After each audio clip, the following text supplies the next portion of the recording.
everyone, I am Rebecca from ChemKnits, and today we're going to do some color mixing. Specifically, we are going to mix Dharma Deep Magenta with Forest Green. Now, this is something that I had written down on my list of video ideas, and I don't remember exactly why I wanted to do this combination and see what these colors would blend into, but I'm very excited to see because I think we're going to get some gorgeous, gorgeous colors.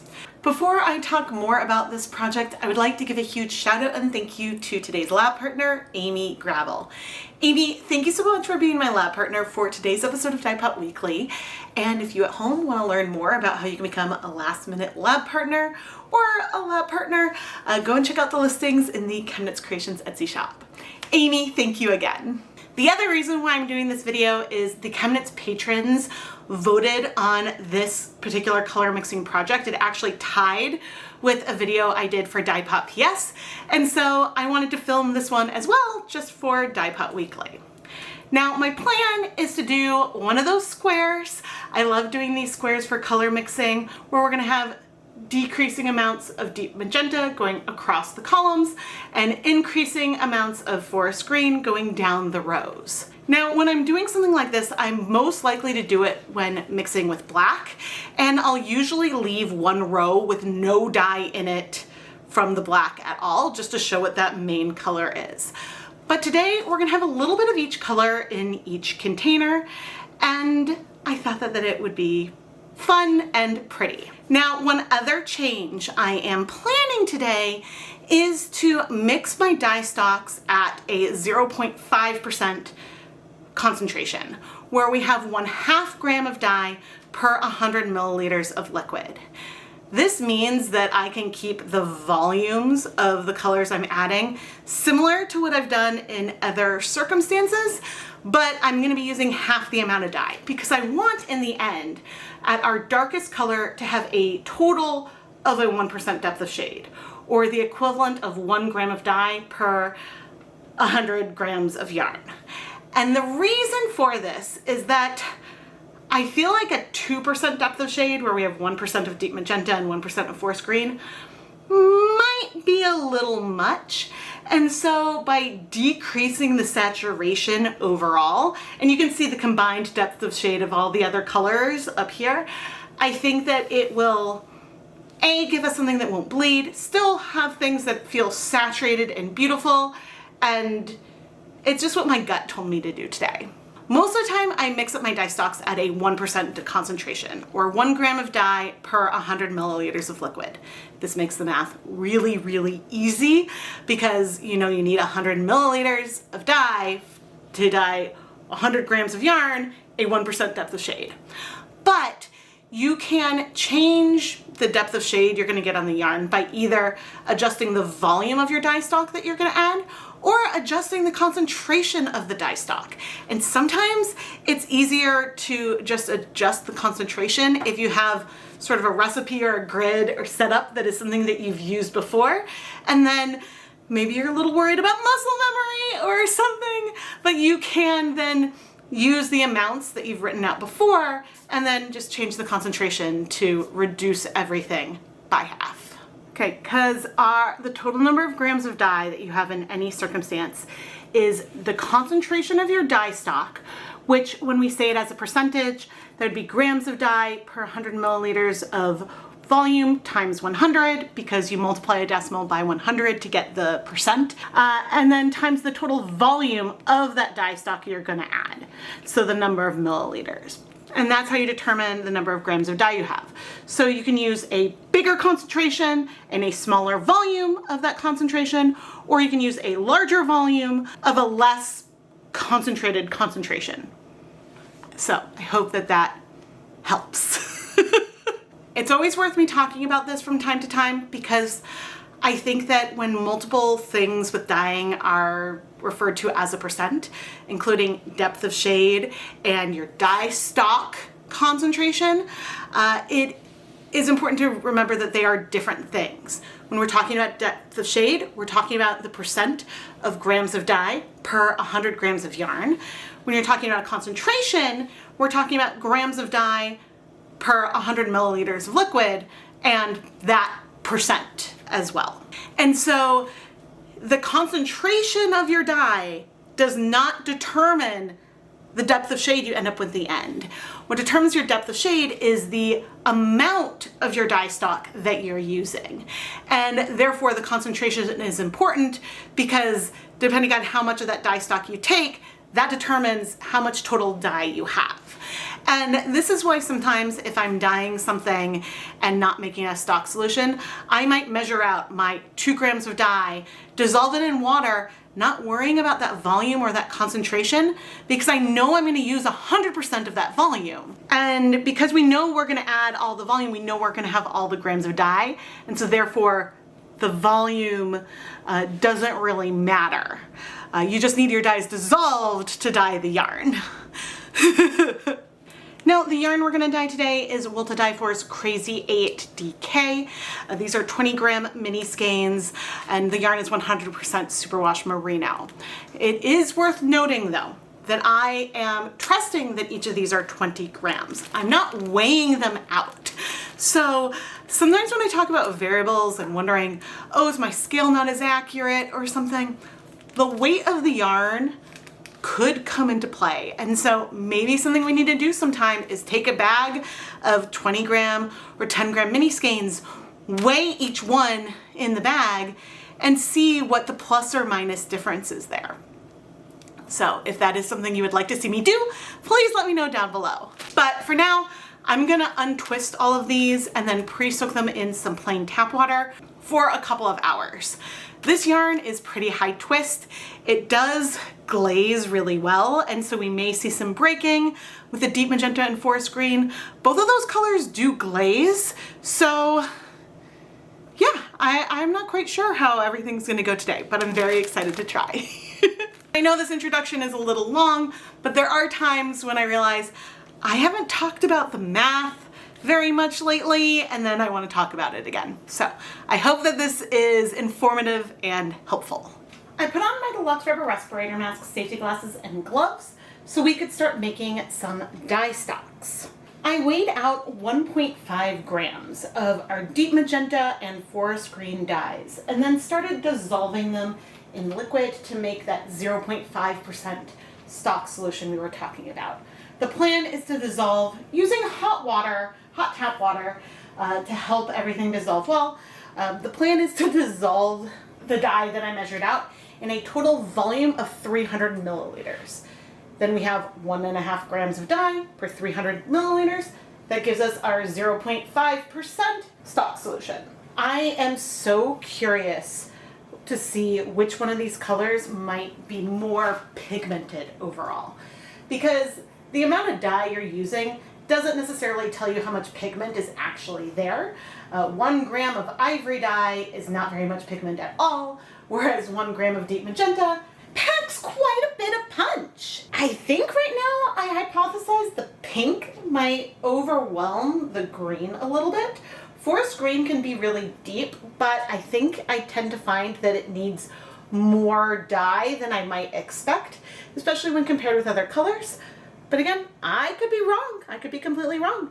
So let's see where we end up and start mixing things together. Our 25 cups are ready to go. And each cup has 1 cup of water, around 237 milliliters, but really plus or minus 10%, depending on if I under or overfilled. It's not that important. It's a low water volume compared to the amount of yarn that we're adding, but these are all proportions that we know work. And that is what really matters for us here today. We're gonna start with our deep magenta at our most saturated end. Now, I did make up these Dyestocks earlier today, but you do always want to give everything a really good stir just to make sure everything is well mixed. So we're going to start with 20 milliliters, which is 0.1 grams of dye. Now, technically, I'm adding a lot of different volumes of dye to each of these containers. If I was doing this in a scientifically appropriate way, then I should also add some water to each sample. So where I have 2.5 milliliters of dye, I should add 17.5 milliliters of water. But we're not going to bother with that. That is not something I do with the dye, because what we're not worrying about is the concentration of dye in each container. It's the total amount of dye, and the difference of a little bit of water volume is not going to make a huge difference for our project today. So this column is getting 10 milliliters, and each subsequent column is going to get half the amount of dye as the previous one. Okay, so now that we're about to do 5 milliliters, I'm switching to a smaller syringe. It's so tiny. Ideally, you want to use a measuring tool that is as close to the total measurement you want to make as possible. So for example, when we want to do 2.5 milliliters, I will be using a 3 milliliter syringe. I'm not going to use a 30 milliliter syringe. Some of these are old ones that came with like kid medicine. Now obviously everything I'm using is dedicated for dyeing yarn and is not used for the preparation of food.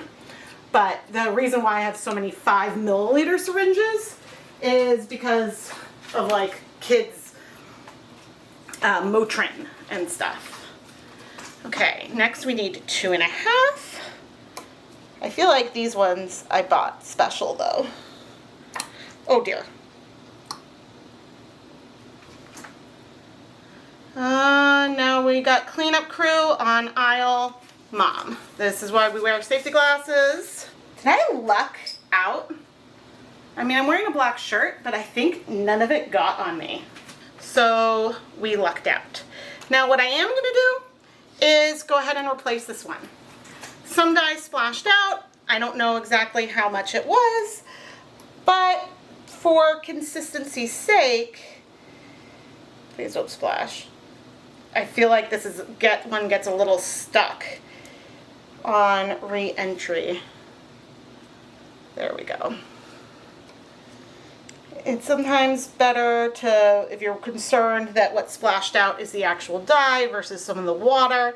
Like if it was a milliliter of this new mixture that bounced out, then that's not a big deal, right? But if it was a milliliter, which it definitely wasn't that much, but a milliliter of the concentrated dye that I'm adding, then that's more of a concern. Now the 1.25 is actually the hardest one because I don't have a good syringe for that, but I check and see where the top line of the syringe goes, the like black stopper, and that I can have happen at a consistent spot. So it may be 1.2 milliliters and not 1.25, but I'm consistent with each of these 5 samples. And so that is good. Okay. But yes, I always recommend mixing up more dye than you think you will need because that comes in handy.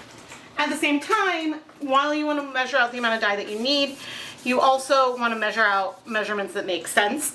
If I only needed 0.1 grams of dye, I would make a bigger dye stock because measuring out 0.1 grams is a little bit harder.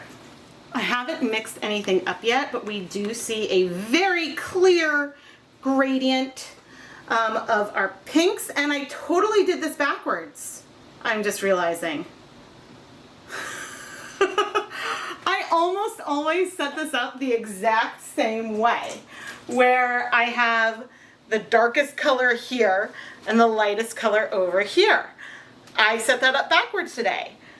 I may not redo my graphic because I don't want to. It doesn't matter.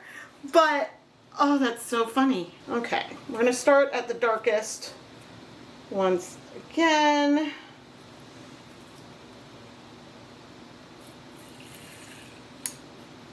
Ooh.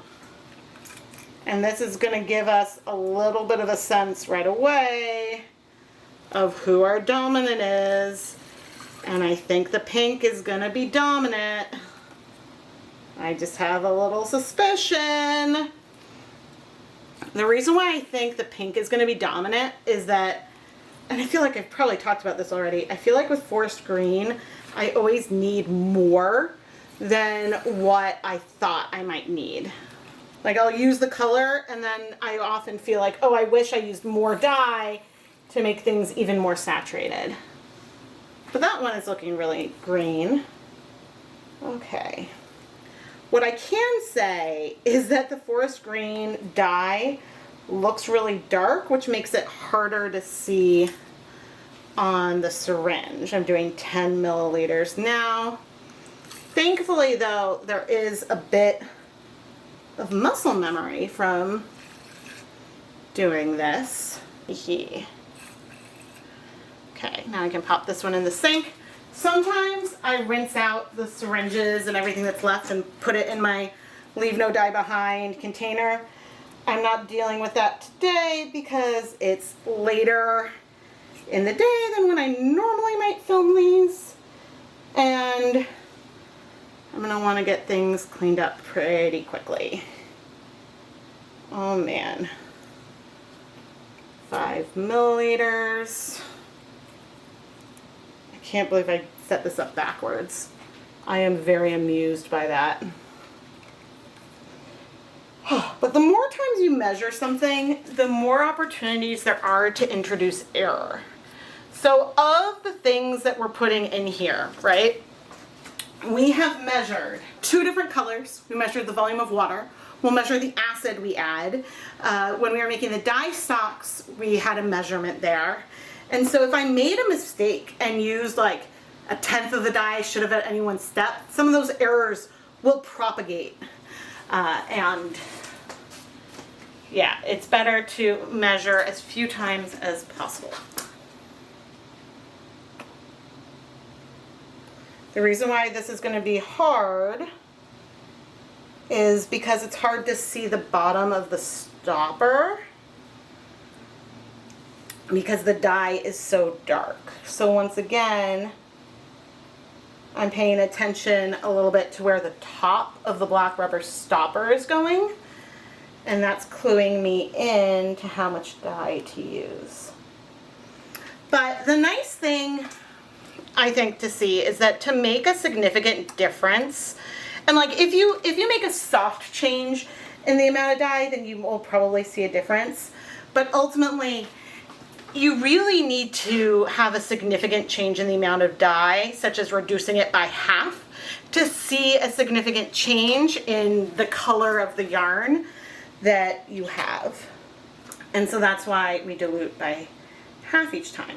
Oh, I was trying to say, so one thing we could do here is we could do serial dilutions, where you mix up one of your colors and then you take half of that volume and dilute it each time.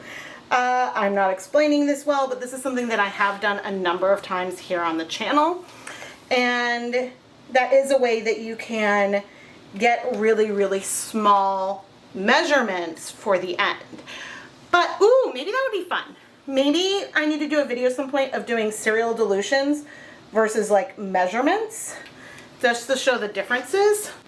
Because the thing with your serial dilutions is if you make a mistake towards the beginning, that's going to propagate, because as you divide by 2, divide by 2, divide by 2, you can sort of compound on your mistakes. But now I'm going to quickly stir things up, and then we'll get ready to add the yarn.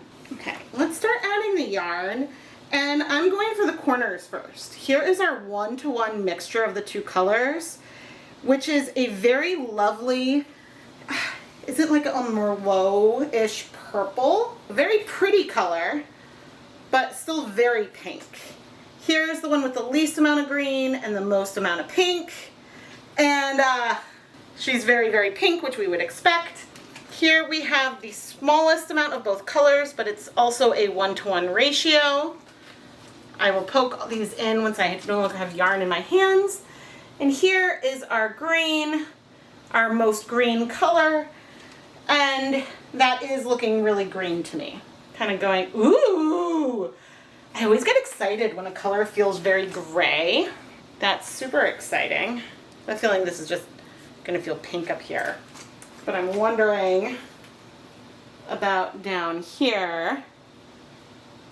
Ooh, that's also, I don't think it's gonna feel gray in the end, but it's feeling very, very neutral. Because what you need, so with hair color, what they use, blue to cancel orange and purple to cancel yellow, and very muted color. Now, some of this may start striking without even having any acid. Which I didn't say yet in this video, is that what I'm doing today is a cold process approach.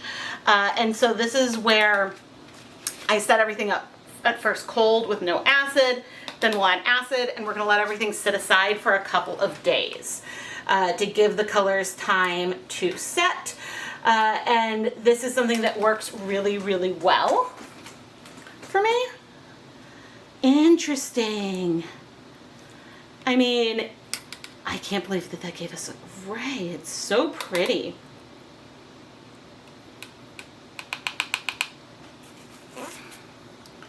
Oh man. I mean, it may not look gray once we heat set everything, but I'm really excited, and I'm gonna go ahead and fill in the rest of the yarn. There's so many like antique-y muted pinks in here. Now, this line right here is where we have all of our 1-to-1 ratios of the colors. So if the two colors were balanced, then we would expect to see mostly pink at this side of the triangle and mostly green at that side of the triangle. And that's not what we see. And in fact, maybe we're only feeling green in 3, maybe 6 out of the 25. Everything else is feeling very, very pink or purple, which I'm glad, only because it means that my gut was on point. And my gut isn't always on point, but by playing around with these dyes, you start to get a sense and a feel. And so if I wanted to create 25 different hues and shades on something like this, and I wanted to feel more balance between the green and the pink, then I know I should shift it more. But what I can say for sure is that all of these color blends are stunning. And I'm really, really happy with all of these different colors that we have going on here. Now, are some of these colors that maybe you would get by mixing black and deep magenta? Maybe they could be a little close, but you can't always say definitively. So anyway, I'm very happy with what we're seeing, and now we need to add acid. So I quickly added 1 teaspoon or about 5 milliliters of white vinegar into each of the containers and then stirred it up. Now I just need to go ahead and put lids on everything and set the yarn aside for a couple of days. It's occurring to me that it's warm enough now that I could set this outside. I don't know if I'm going to or if I'm going to just have it inside at room temperature, but that's exciting that we're in the outside season. Finally. So anyway, I'll see you in a couple of days. But right now, these aren't looking as gray anymore. They're certainly more neutral, but there's no muddy browns here. If anything, the intersection is almost blue, which is wild. I'm gonna need to dip dye into pink and into forest green at some point. But anyway, I'll see you in a couple days. It's Thursday morning. I set this up on Monday afternoon, and I am ready to remove the lids. I did let everything sit just at room temperature versus taking it outside. And I have a steamer basket on the stove getting ready to go. After cold processing yarn like this, I do like to add a steam at the end because sometimes there are some pigments that do need higher heat to bind well, and this just helps me have more confidence in that the colors are well set. This is so pretty. Oh my gosh, I know I'm probably gonna flip it over in the conclusions, but I am seeing so much variation in here, but the green, I mean, it's just not taking that big of a difference. Oh my gosh. Sometimes when I do things like this, I worry that I'm not going to be able to put the colors back together in the way they were. And so I think today I'm gonna sort things based on the amount of pink, and so do these columns, because we do see easy differences in the rows, but I think that the columns have a few more distinctions to them, so that's the way I'm planning on sorting things. I'm now starting to remove the yarn from the containers, and there's two notes that I want to make. The first point is that if we have color left over in the containers, it could be for two big reasons. One, not all of it absorbed to the yarn, but if it's a light amount of color, I don't really worry. And then two, sometimes there's a little bit of dye up that gets caught on the lip of the container, and that can sort of rinse back down. And I mean, that hasn't absorbed to the yarn because it wasn't in contact with the yarn during the process. Either way, I'm not very concerned, and typically if I were going to take all of this liquid and combine it to dye some yarn, we'd get a very pastel color, so I'm not worried about dye left behind. The second thing I want to bring up is that it could be interesting to look at the ratios of all the colors in each of the containers to see how many ratios are the same. We know we have the diagonal where everything is a 1-to-1 ratio, just at a different depth of shade, a different amount of dye to yarn ratio. But I'm curious about the different ratios between the pink and the green across the board. Editing Rebecca went and did the math for me, and we do have the same proportion of pink to green along a bunch of these diagonals. So technically, even though we have 25 different samples here, there's really only 9 different ratios of the pink to green, which is something that you could achieve without the square. But seeing these colors at different depths of shade can be really informative, because sometimes things may look really, really similar when they're saturated, but then you can see more of the nuance and more of the difference when you're looking at them a little bit more pastel. And as I said, the whole grid is really, really pretty, and so I enjoy doing this. Imagine doing like a square for a blanket out of each of the different colors. That would be really, really beautiful. This amount of color is not bad. I would even be okay with things that are a little darker than that. But I'm gonna go ahead and steam set everything for 30 minutes over in my steamer basket. I'll show you when I remove what is in there, and then pop these guys back in. So yeah, this was a very successful blend of color. I am both glad that I didn't go for a 2% depth of shade over here, that I maxed each color out at a 0.5% depth of shade, but I could redo this, doubling the amount of forest green that we have in each of the containers. So if that's something you might be interested in, leave a comment below. But now I have a lot of dishes to wash.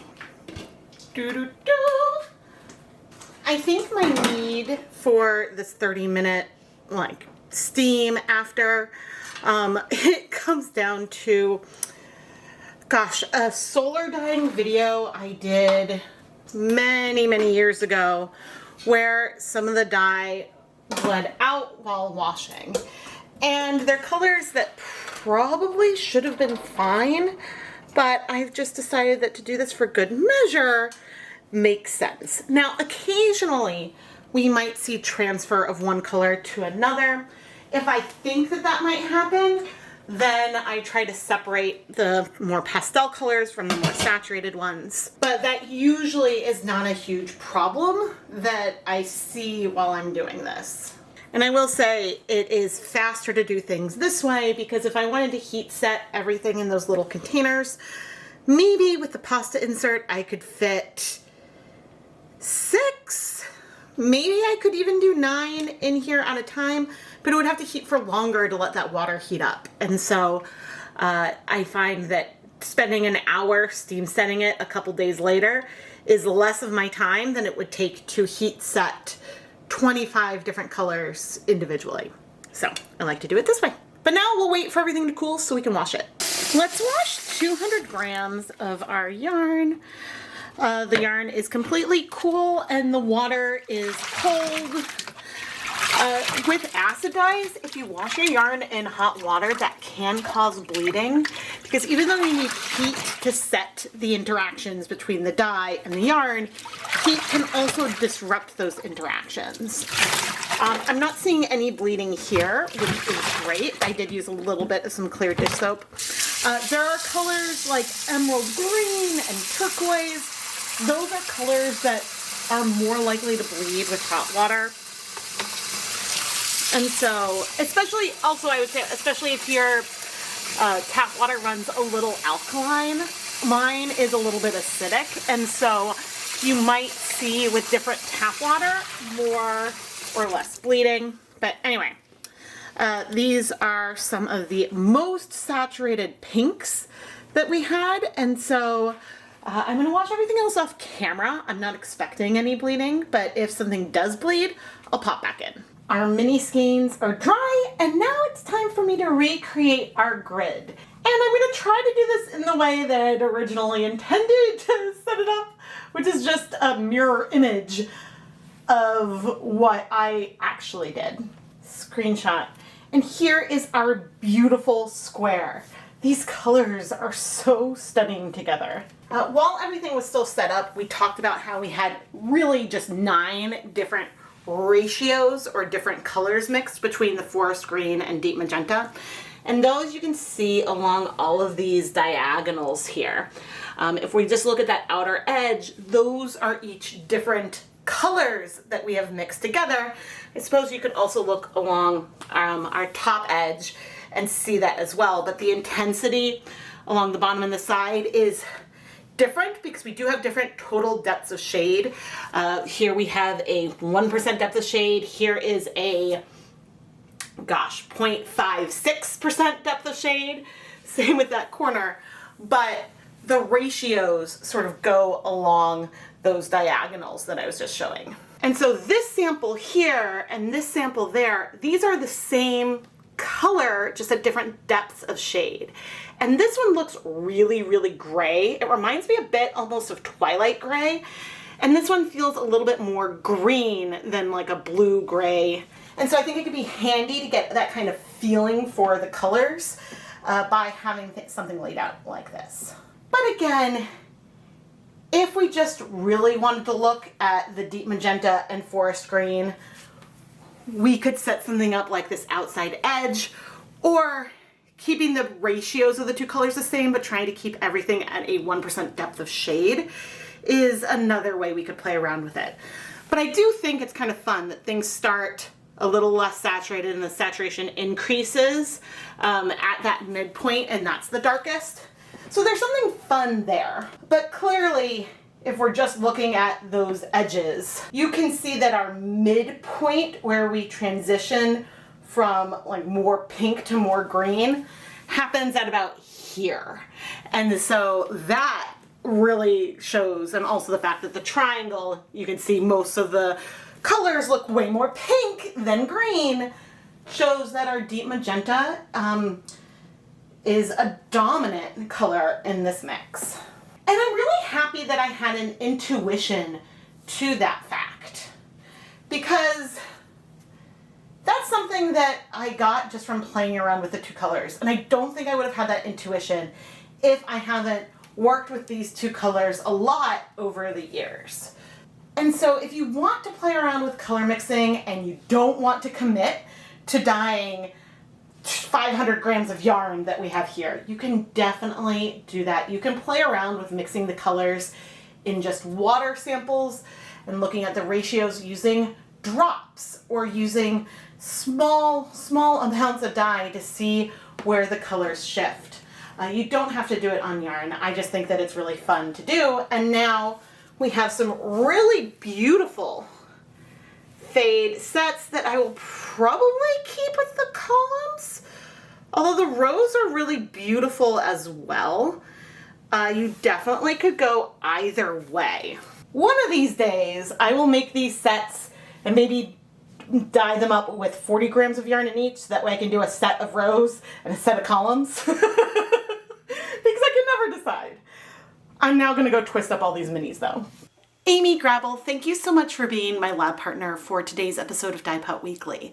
I really hope that you've enjoyed this video and that you're gonna love your yarn. Once again, if you wanna learn more about becoming a lab partner, go and check out the listings in the ChemKnits Creations Etsy shop. Amy, thank you again. I am Rebecca from ChemKnits, and I also love this view of the colors. And it's just another fun way you can imagine working it up. I mean, 500 grams would be a really big scarf, but there is something really fun about having this striping effect if you were to use all 25 colors in a project. If you enjoy my videos, please subscribe and turn on notifications. This is by far the biggest thing you can do to help support the content here. And your support allows me to play with color, use a lot of yarn in an experiment where I don't know exactly how it's going to turn out, and then I get to share the results with all of you. And if you love the yarn I dye, I do have an Etsy shop, ChemKnits Creations, where you can buy the yarn that I dyed in my videos, which I think makes that yarn extra special because you get to rewatch me creating it as you work with it, if you choose. And yeah, it's just another step on the journey of a handmade project. Thank you so much for watching.